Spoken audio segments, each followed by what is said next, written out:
మన elephant camp గారు సాదరంగా ఆహ్వానిస్తున్నాము. మన ఎలిఫెంట్ క్యాంప్ సాదరంగా ఆహ్వానిస్తున్నాము. స్వాగతం సుస్వాగతం సార్. గజరాజులను చూడడానికి మన రాజుగారు విచ్చేశారు. మన పురాణాల్లో ఏనుగు గురించి చాలా ఏనుగు గురించి చాలా దేవేంద్రుడి దేవతలకు రాజైన దేవేంద్రుడి తర్వాత మన ప్రియమైన దేవుడు వినాయకుడు, తర్వాత మన ప్రియమైన దేవుడు ముఖం వినాయకుడు ముఖం, తెలివైన జంతువులలో ఏనుగు ఒకటి.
అత్యంత తెలివైన జంతువుల్లో మన ఏనుగు అత్యంత తెలివైన జంతువుకి జ్ఞాపక శక్తి ఎక్కువ.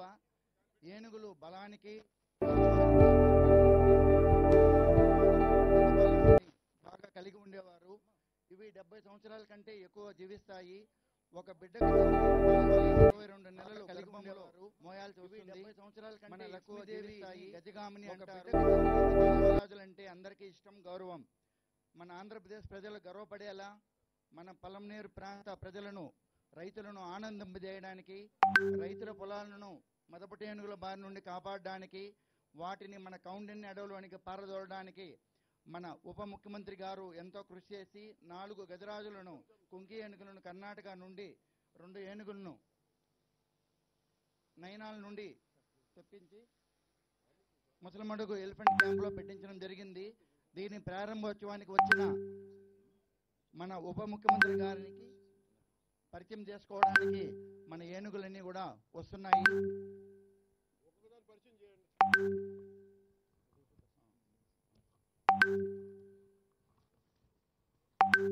మొదటగా వస్తున్న ఏనుగు మన ఆంధ్ర రాష్ట్ర పట్టపేనుగు, రాయల్ ఎలిఫెంట్ ఆఫ్ ఆంధ్రప్రదేశ్. 1986లో దీన్ని పట్టుకొని కొన్నాళ్ళు తిరుపతి జూలో ఉంచి 2005 నుండి ననియాల ఎలిఫెంట్ క్యాంపులో ఇది కుంకి ఏనుగుగా సేవలందించింది. అక్కడి నుండి ననియాల నుండి మన ముసలమడుగు ఎలిఫెంట్ క్యాంప్కి తీసుకొని రావడం జరిగింది. రెస్క్యూ ఆపరేషన్లో ఇది చాలా బాగా పాల్గొంటుంది. రెండవ ఏనుగు వినాయక. ఇది మన చిత్తూరు జిల్లా అలంకారము. 2002లో చిత్తూరు జిల్లా యాదమరి దగ్గర బంధించబడింది. ననియాల ఎలిఫెంట్ క్యాంపులో కుంకి ఏనుగుగా ట్రైనింగ్ తీసుకుని సేవలు అందించింది. ఇప్పుడు ఇక్కడికి సేవలు అందించడానికి వచ్చింది. తర్వాత మూడవ ఏనుగు రంజన్. దీనిని ప్రైడ్ ఆఫ్ కర్ణాటక పిలుస్తారు. ఇది మన అతిథిని కర్ణాటక నుండి ముసలమడుకు తీసుకొని రావడం జరిగింది. నాలుగవ ఏనుగు కృష్ణ. దీనిని కన్నడ దేశ జూనియర్ ఛాంపియన్ అంటారు. ఇది మన ముసలమడుగు క్యాంపులో చాలా యాక్టివ్గా ఉండే ఏనుగు, ఫ్రెండ్లీ ఏనుగు. పూలహారం వేయడంలో చాలా ఇష్టాన్ని చూపించే ఏనుగు. తర్వాత మన 5వ ఏనుగు అభిమన్యు. ఇది మన మంత్రి గారిని చూసి సంతోషపడతా ఉంది. మన అభిమన్యు కృష్ణ ఏనుగును కలిసి మన ముసలమడుగు ముద్దు బిడ్డలు అంటారు. ప్రతి ఏనుగు కూడా రోజుకి 200 నుంచి 300 కేజీల ఆహారాన్ని తీసుకుంటుంది. తర్వాత మన చివరిగా దేవ. ఇది కర్ణాటక నుండి వచ్చిన గజరాజు. క్యాంపులో ఎక్కువగా స్వేచ్ఛగా ఇండిపెండెంట్గా ఉండాలనే కోరిక దీనిలో ఎక్కువ కనిపిస్తుంది. తర్వాత మన మంత్రివారి కోసం ఏనుగులు కొన్ని విన్యాసాలు చేయాలనుకుంటున్నాయి సార్. దాన్ని వీక్షించాలని కోరుకుంటున్నాం సార్.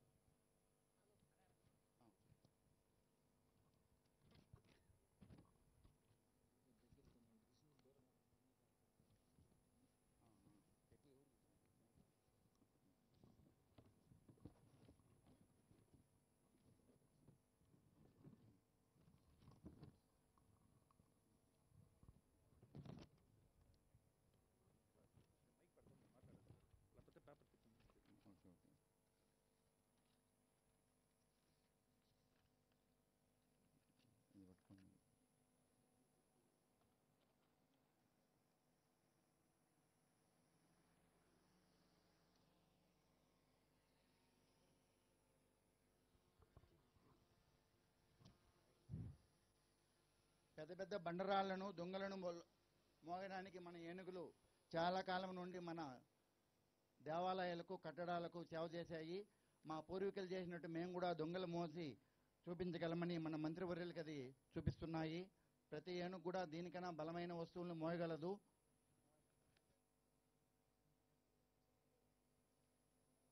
మామూలుగా ఏనుగుల గుంపులకి ఆడ ఏనుగు నాయకత్వం వహిస్తుంది. 25 సంవత్సరాల వరకు కూడా గున్న ఏనుగని అంటాం మనం. ఒక రోజుకి సుమారు 200 నుంచి 300 కేజీల ఆహారం తీసుకుంటుంది. 200 పైన లీటర్ల వాటరు తాగుతుంది. ఇది కుంకి ఆపరేషన్లో పాల్గొనేటప్పుడు మన ఏనుగులకు కూడా కొద్దిగా దెబ్బలు తగులుతూ ఉంటుంది. దాన్ని తట్టుకొని నిలబడి మనకి ఎన్నో సేవలు అందిస్తూ ఉంది ఇది.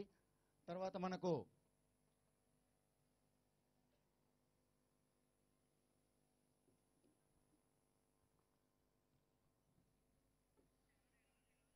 భూమిపై నివసించే అతిపెద్ద క్షీరదాలలో మనకు ఏనుగు ఒకటి. ఇవి 2 రకాలుగా ఉన్నాయి. మన ఆసియా ఏనుగు, ఆఫ్రికా ఏనుగు. మన దగ్గర ఉండేవన్నీ కూడా ఆసియా ఏనుగులు. మన భారతదేశ సంస్కృతిలో ఏనుగు ఒక భాగము. ఎన్నో దైవ కార్యాలకు ముందుగా మన ఏనుగు ఉంటుంది. ఇప్పుడు మన ముసలిమడుగు ముద్దు బిడ్డలు మంత్రివర్యుల కోసం కొన్ని పెరడ్ చేసి చూపిస్తుంది. ఆనందంతో అవి గెంకిరిస్తున్నాయి.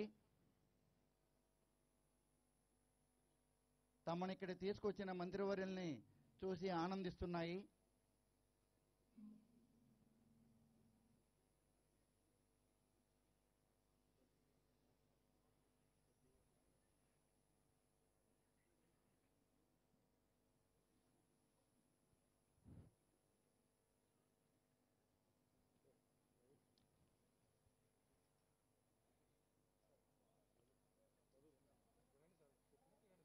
ఈ కృష్ణ, అభిమన్యు చాలా యాక్టివ్గా ఉండే ఏనుగులు. చిన్న వయసు ఉండే ఏనుగులు మన క్యాంపులో. కృష్ణ చాలా యాక్టివ్గా ఉంటుంది.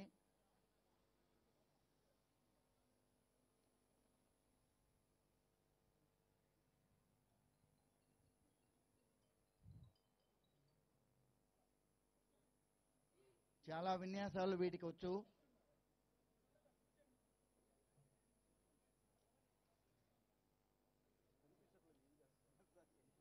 Thank you Krishna and Abhimanyu.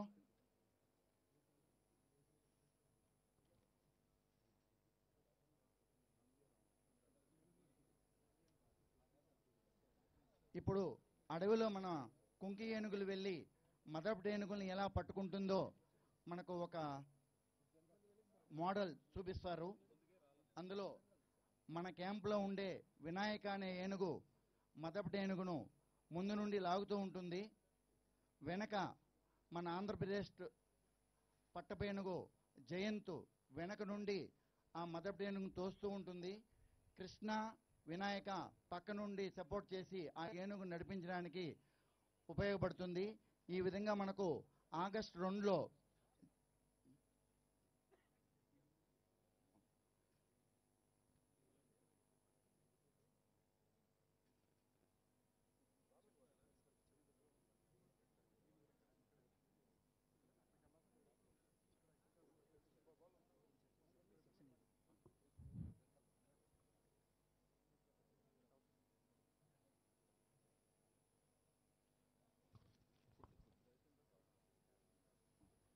ఇప్పుడు మన మంత్రివర్యులు మన కృష్ణ, అభిమన్యులకి ఆహారం పెడతారు. వాటిని ముందుకు తీసుకురావాల్సిందిగా కోరుతున్నాం. మిగతా అన్ని కూడా ల్యాండప్ చేయండి. సరే సార్, దగ్గరగా ఉండి అభిమన్యు, కృష్ణని తీసుకురావాల్సిందిగా కోరుతున్నాం. జయ సార్.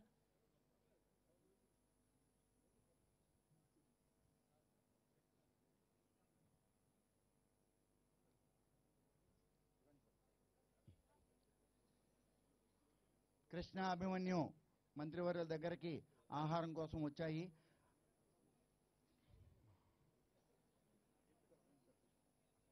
మంత్రివర్యుల్ని దానికి ఆహారం అందించవలసిందిగా కోరుతున్నాము.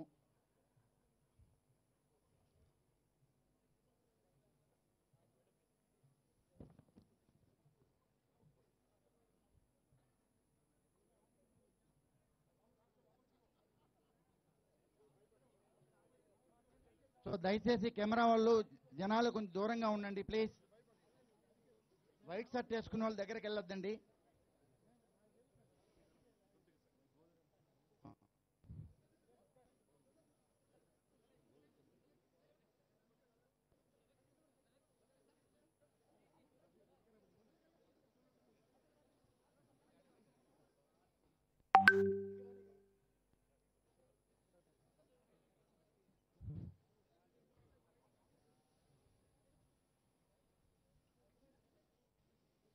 మంత్రి గారు బెల్లాన్ని ఆహారంగా అందిస్తున్నారు.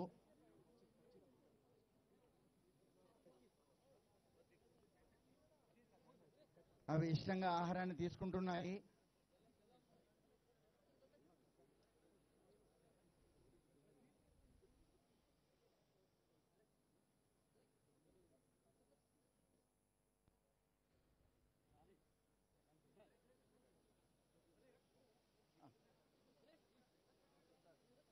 సార్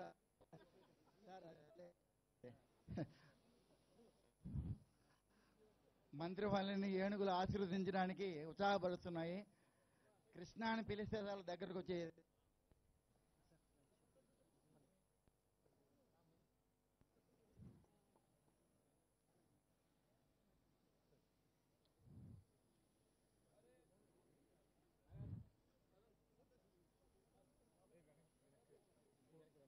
మావటి కావటి వాళ్ళందరుగా ఏనుగులను అక్కడ ఉంచి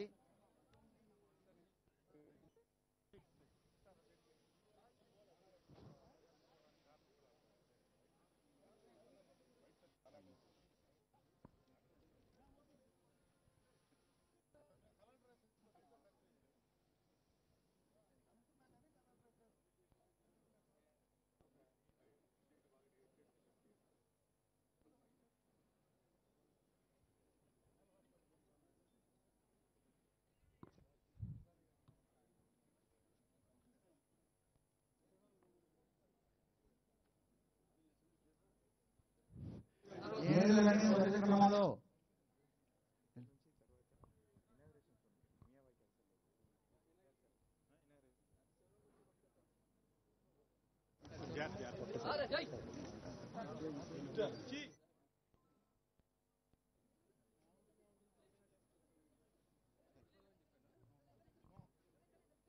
దయచేసి అందరూ వెనక్కి రండి. చాలా మంది ముందుకు వెళ్ళొద్దండి ప్లీజ్.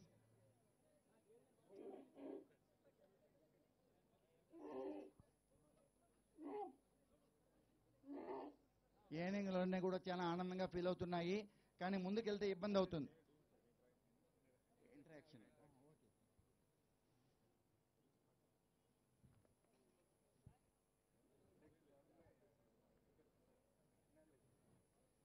ఈ కార్యక్రమం తర్వాత మంత్రివర్యులు ఇనాగ్రేషన్ కార్యక్రమానికి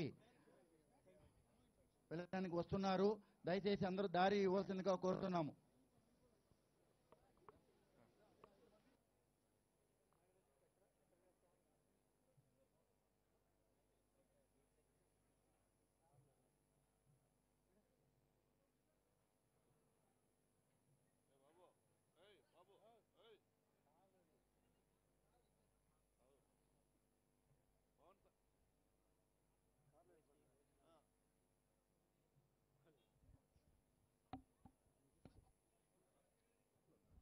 హలో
మనకి మంగళంలో రెడ్ శాండర్స్ డిపో ఏదైతే ఉందో అక్కడ విజిట్ చేయడం జరిగింది. అక్కడ ఏదైతే సుమారుగా 5400 turns metric tons of red Sanders ఉందో దాన్ని కూడా సందర్శించి వాటి వివరాలను తెలుసుకోవడం జరిగింది.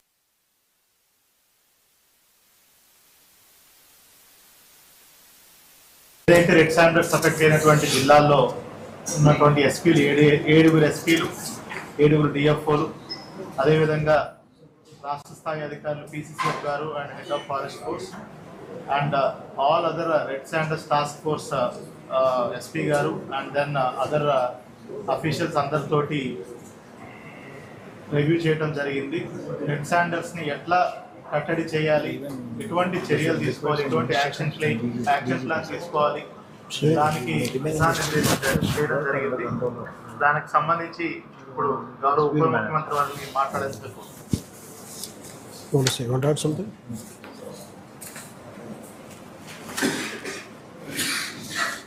పత్రికే సోదరులందరికీ నా హృదయపూర్వక నమస్కారం. ప్రత్యేకించి ఎన్డీఏ గవర్నమెంట్ ఫామ్ అయిన తర్వాత గౌరవ ముఖ్యమంత్రి చంద్రబాబు నాయుడు గారి నాయకత్వంలో నేను అటవీ శాఖ బాధ్యతలు తీసుకున్నాక, పర్యావరణ బాధ్యతలు తీసుకున్నాక ముందుగా రెడ్ శాండర్స్, ఎర్రచందనం స్మగ్లింగ్ ఒకటి ఇది నా దృష్టిలో ఉంది. గత 14 నుంచి 19 వరకు ఒక విధానంలో ఉంటే 19 నుంచి 24 వరకు చాలా విపరీతంగా ఎర్రచందనం స్మగ్లింగ్ జరిగింది. అంటే ఉదాహరణకి ఒక సంవత్సరం అటు ఇటుగా, అంటే ఇది మీ దృష్టికి తీసుకురావడానికి, పొద్దున డిపోలోకి వెళ్తే నేను అక్కడ ఉన్నది దాదాపు 2,60,60,000 దుంగలు ఉన్నాయి, ఎర్రచందనం దుంగలు. అంటే కనీసం 2 దుంగలైనా కలిపి ఒక చెట్టు అనుకుంటే ఈ 6 సంవత్సరాల్లో 5-6 సంవత్సరాల్లో 1,30,000 ఎర్రచందనం చెట్లు అడ్డగోలుగా నరికేశారు.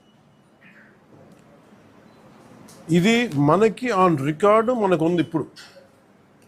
సో నేను మిగతా అధికారులందరితో మాట్లాడుతున్నప్పుడు దీని విలువ ఎంత ఉండొచ్చు అంటే యాజ్ ఆన్ నౌ మార్కెట్లో ఇప్పుడున్న 40 లక్షల టన్ను అనుకుంటే, మెట్రిక్ టన్ను అనుకుంటే దాదాపు 2,000 కోట్ల నుంచి 5,000 కోట్లు ఇప్పుడు మనకు ఉన్నది.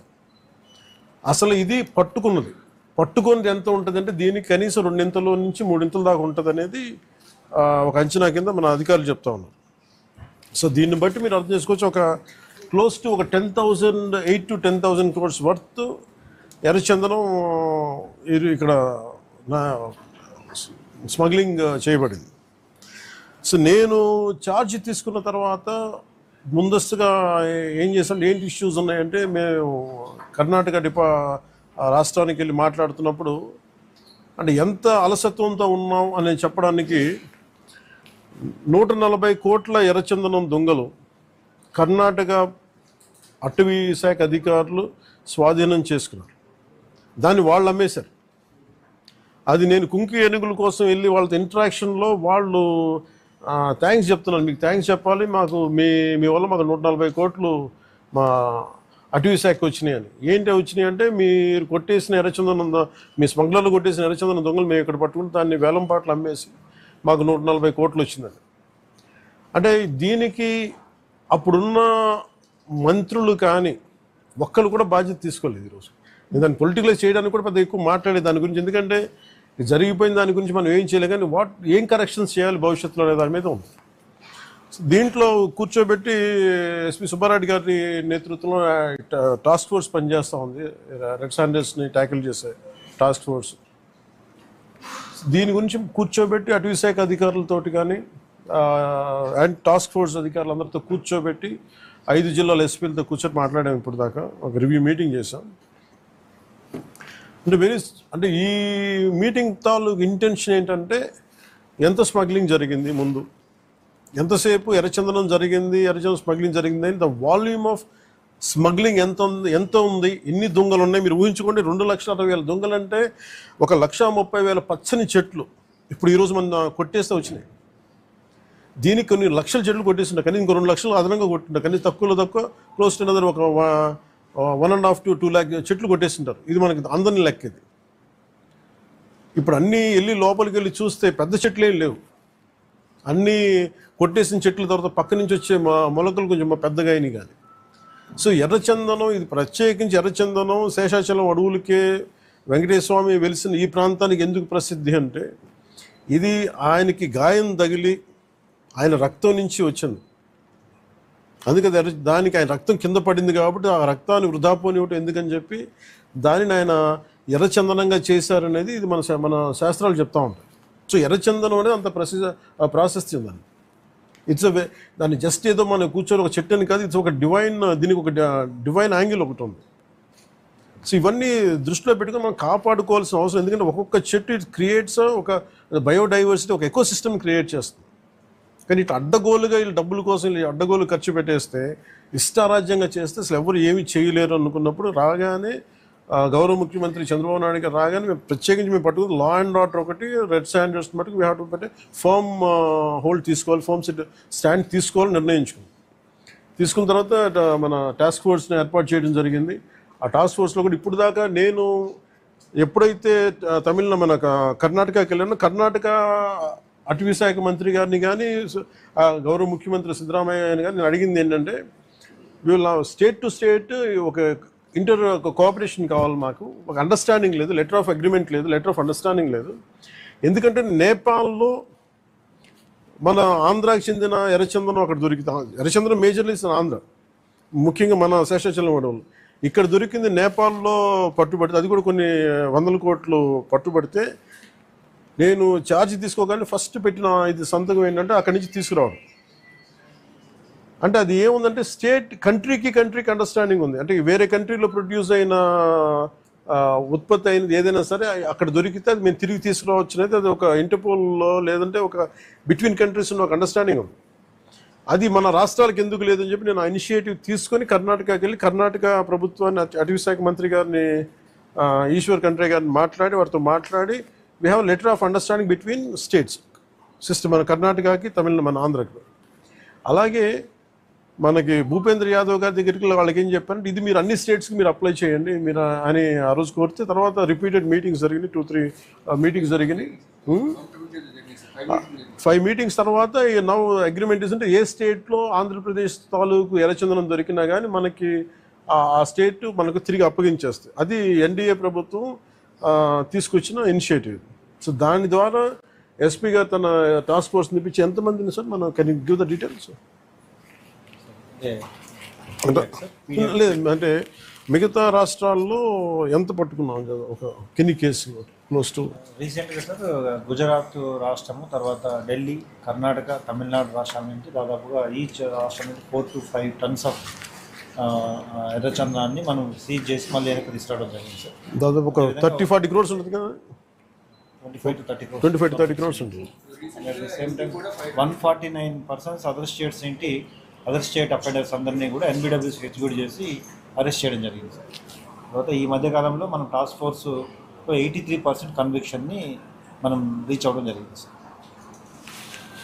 అలాగే ప్రత్యేకించి ఉమ్మడి కడప జిల్లా ముఖ్యంగా 2-3 జోన్స్లో చాలా విపరీతంగా జరుగుతుంది.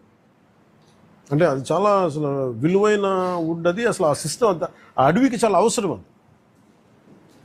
అది ఒకటి నేను గవర్నమెంట్ మన డిపార్ట్మెంట్ ఫారెస్ట్ డిపార్ట్మెంట్ అధికారులతో కూడా చెప్పింది ఏంటంటే, మొన్న రివ్యూ మీటింగ్లో కూడా ప్రత్యేకించి పేషి నుంచి నేను మాట్లాడుతుంది, ఎర్రచందనం ఏదైనా సరే మిగతా అవసరాలకు కావాలంటే తోటల్లో పెంచుకోవచ్చు, ఫార్మ్స్లో పెంచుకోవచ్చు, మేబీ అది వాళ్ళు వాడుకోవచ్చే. కానీ ఇది మటుకు ఈ అడవులకే పరిమితం అయి ఉండాలి, ఎందుకంటే ఈ ఎకో సిస్టమ్ని, ఈ బయోడైవర్సిటీని కాపాడేది మొక్క. సో అందుకని దీని మీద ప్రత్యేకించి మేము శ్రద్ధ తీసుకుంటా ఉన్నాం. ఈ ప్రత్యేకించి ఈ మీడియా మీకు ఈ మీడియా సమావేశం నుంచి నేను చెప్పదలుచుకుంది ఏంటంటే, to all the red standard smugglers 4 king పిన్స్ని ఐడెంటిఫై చేశారు. ఇట్స్ వాళ్ళని ఎలా పట్టుకోవాలి, ఏం తీసుకురావాలంటే దాని మీద చెప్పే కాదు కాబట్టి అవి టాస్క్ ఫోర్స్ కానీ state police and with the help of forest department దాన్ని తీసుకెళ్తారు ముందుకి. కానీ రెడ్ శాండర్స్ ఇది వెంకటేశ్వర స్వామి గాయం నుంచి పుట్టిన చెట్టు. ఇది సెంటిమెంటల్గా దయచేసి దీన్ని శేషాచలం అడుగుల్లోని ఎర్రచందనాన్ని దయచేసి ఎవరు కొనగండి. That's my first appeal. 2, ఎవరైనా సరే ఉపాధి లేక మీకు ఏదైనా కొట్టేస్తుంటే కన్సర్న్ కలెక్టర్ దగ్గరికి వెళ్ళండి. లేదా కన్సర్న్ లీడర్స్ దగ్గరికి వెళ్ళండి. స్థానికంగా ఇక్కడ ఎవరన్నా కూర్చోబెట్టి సహాయపడి దానికి ఏదైనా ఆల్టర్నేట్ ఎంప్లాయ్మెంట్ చేస్తాం తప్ప దయచేసి మీరు ఎర్రచందనం చెట్లలో నరికివేతలు మీరు పాల్గొనకండి. అలాగే మిగతా రాష్ట్రాల నుంచి వచ్చే వాళ్ళకు కూడా ఒక అవేర్నెస్ క్యాంపెయిన్ స్టార్ట్ చేస్తాం, తమిళనాడులో కానీ మిగతా చోట్ల నుంచి కానీ. ఆ క్యాంపెయిన్లో కూడా దయచేసి మీరు ఇక్కడికి వచ్చి దీన్ని మీరు కేసులో ఇరుకోవద్దు, అది చాలా ఫామ్గా చెప్తా ఉన్నాం. ఎడ్యుకేట్ చేస్తాం, అవేర్నెస్ ప్రోగ్రామ్స్ ఇస్తూ ఉన్నాం, ఇవన్నీ. అలాగే నేను అడుగుతున్నా, it's also create law and order problems. అది ఎలా చేస్తున్నారంటే వీళ్ళు నరికి దొంగలు తీసుకెళ్ళిపోతున్నప్పుడు వీళ్ళని ఆపాలనుకున్నప్పుడు వీళ్ళు లైసెన్స్ ప్లేట్ లేని కార్లు కావచ్చు, లేదంటే అసలు ఇంజిన్లో కూడా చాసిస్ మీద నెంబర్లు చెడిపేసి దొంగతనం చేసిన కార్లు, అది ఒక చాలా క్రమబద్ధీకరణతో జరుగుతుంది, చాలా మెథాడికల్గా జరుగుతుంది. సో వీళ్ళకి మేమేం చేసుకున్నామంటే వన్ సింపుల్ వార్నింగ్ అందరికీ ఇస్తుంది, ముఖ్యంగా రెడ్ శాండర్స్ అందరికీ కూడా. రెడ్ శాండర్స్ని ఎవరైతే సపోర్ట్ చేస్తున్నారో మీరు స్మగ్లర్స్ కావచ్చు, కొట్టేసే వాళ్ళు కావచ్చు, కింగ్ పిన్స్ కావచ్చు, it's a very firm warning to you all. Operation Kagar లాంటిది ఎక్స్ట్రీమ్ లెఫ్ట్ వింగ్ ఎక్స్ట్రీజంనే హ్యాండిల్ చేయగలిగినప్పుడు ఈ కంట్రీ, ఒక ఐడియాలజికల్ బేస్డ్ ఉన్న వాళ్ళే కూర్చోబెట్టి కష్టమైపోతుంది లొంగిపోతున్నప్పుడు మిమ్మల్ని తాట తీసి కూర్చోబెట్టేస్తాం స్మగ్లర్లందరినీ. It's just a political will అంతే. మీరు కనుక ఇదే పనిగా చేస్తే 6 to 9 months or 1 year అదే పని ఆపరేషన్ పెడతాం మీ అందరికి. మీరు స్వచ్ఛందంగా ఆపారా మంచిది, మీరు ఆపలేదా ఒక 1 year 1.5 year ప్రత్యేకమైన special zone, special operation create చేసి మళ్ళీ ఇంకా రెడ్ శాండర్స్ ఎవడన్నా తిరగాలి చెట్టు కొట్టాలంటే కూడా భయపెట్టే స్థితికి మేము తీసుకొస్తాం. మేజర్ మీకు ఒక యాక్ట్ ఉంది, ఎవరన్నా సరే రెడ్ శాండర్స్ చెట్లు కొడితే వాళ్ళ ఆస్తులను కూడా సీజ్ చేయొచ్చు. ఆ అమెండ్మెంట్ ఆల్రెడీ చేస్తుంది ఫారెస్ట్ యాక్ట్లో. You have to be very very clear on that. So ప్రభుత్వం ఇంకా ఆలోచిస్తూ ఉంది, తటపాయిస్తుంది, ఇంకా ఆ తటపాయింపులు లేవు. మీకు వెరీ స్టర్న్గా వెరీ ఫర్మ్గా చెప్తున్నాం, రెడ్ శాండర్స్ స్మగ్లర్స్ అందరికీ కూడా, దాంట్లో పాల్గొనే వాళ్ళు ప్రతి ఒక్కళ్ళకి కూడా it's a matter of time. So మీ అందరూ కూడా మర్యాదగా మీరు వెనక్కి వెళ్ళిపోయి వేరే పనులు చూసుకుంటారా లేదా ఇవే చేస్తారనేది చాయిస్ ఇస్ యువర్స్. ఎందుకంటే వన్స్ మేము ఆపరేషన్ స్టార్ట్ చేసినప్పుడు మటుకు ముఖ్యమంత్రి గారి దృష్టికి తీసుకెళ్తాం, ఆల్రెడీ ఆయన స్టార్ట్ చేశారు. ఇవన్నీ కాకుండా బోల్డ్గా నరికేస్తాం, మమ్మల్ని ఎవరు ఆపరు, ఏం చేయరంటే ఇది ఒక ఎన్డీఏ గవర్నమెంట్, గుర్తుపెట్టుకోండి. It's a tough government.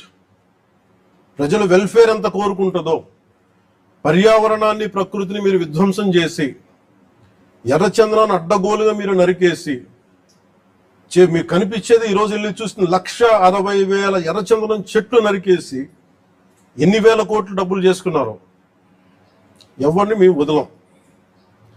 ఇది మేము ఛాలెంజ్గా మీరు తీసుకొని మీరు చేస్తారంటే సంతోషంగా తీసుకోండి, ఆ కాన్సిక్వెన్స్ మీరు ఫేస్ చేద్దాం.